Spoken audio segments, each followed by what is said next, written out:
এবং পরিবেশ যেখানে যেখানে চিহ্নিত করে এর প্রতিকার করার জন্যে আমরা আজকের এই মোর্চা এখানে নারায়ণগঞ্জ সম্মিলিত পরিবেশ আন্দোলন নামে 9টি সংগঠন এই মোর্চার সাথে আছে।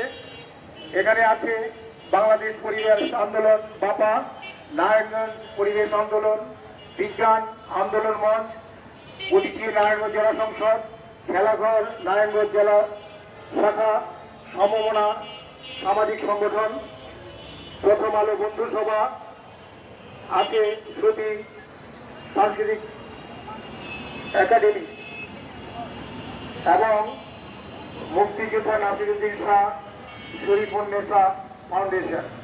এরা সবাই পরিবেশবাদী সংগঠন এবং পরিবেশ নিয়ে তারা কাজ করে, অন্যান্য কাজের সাথে তারা আমরা একত্রিত হয়েছি আজকের দিন থেকে সামনে রেখে। সমবেত সুধী মণ্ডলী, আপনারা জানেন সারা বিশ্বে এই যে আমরা শুনি যে পৃথিবী ভবিষ্যৎ উত্তপ্ত হয়ে যাচ্ছে, বরফ বলছে, গাছ কেটে ফেলার যে আয়োজন করেছে সেটির প্রতিবাদে একটি অভূতপূর্ব প্রতিবাদ হয়েছে। সেই প্রতিবাদে মানে বোঝা গেছে যে নারায়ণগঞ্জবাসী এই পরিবেশের বিষয়ে সচেতনতা আগের চেয়ে বৃদ্ধি, তারা একটি সুষ্ঠু পরিবেশ চাচ্ছে। আর এই কারণে অনেকগুলি সংগঠন জন্ম হয়েছে।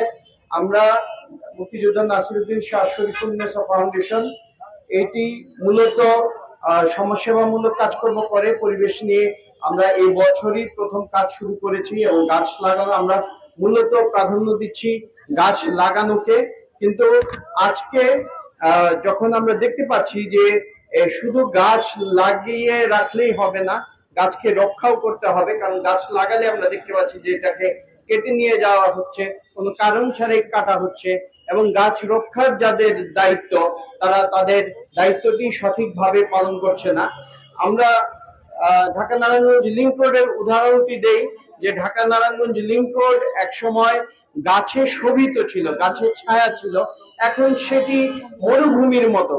আপনার সৌদি আরবের কোন মরুভূমির মাঝখানে নেটে যদি সার্চ দেন তাহলে সৌদি আরবের বা দুবাইয়ের কোন মরুভূমির মাঝখানে যেরকম রাস্তা হয়, আমাদের এই লিংক রোডের যে রাস্তাটা সেটাও সেরকম, কোনো গাছ দুই পাশে নেই এবং দুই পাশে গাছ বোনার জায়গাও নেই।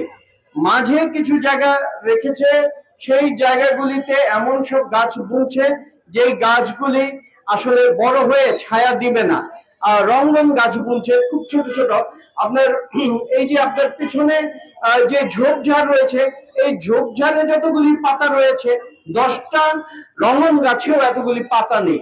অর্থাৎ কিনা রঙন গাছ লাগিয়ে আপনার এই যে জায়গাটি নষ্ট করা হচ্ছে, এটির কোনো মানে হয় না। মাঝে বড় বড় গাছ লাগানো দরকার যাতে মানুষ ছায়া পেতে পারে, কিন্তু এই বোধটি যারা গাছের লাগানোর দায়িত্ব রয়েছেন তাদের নেই।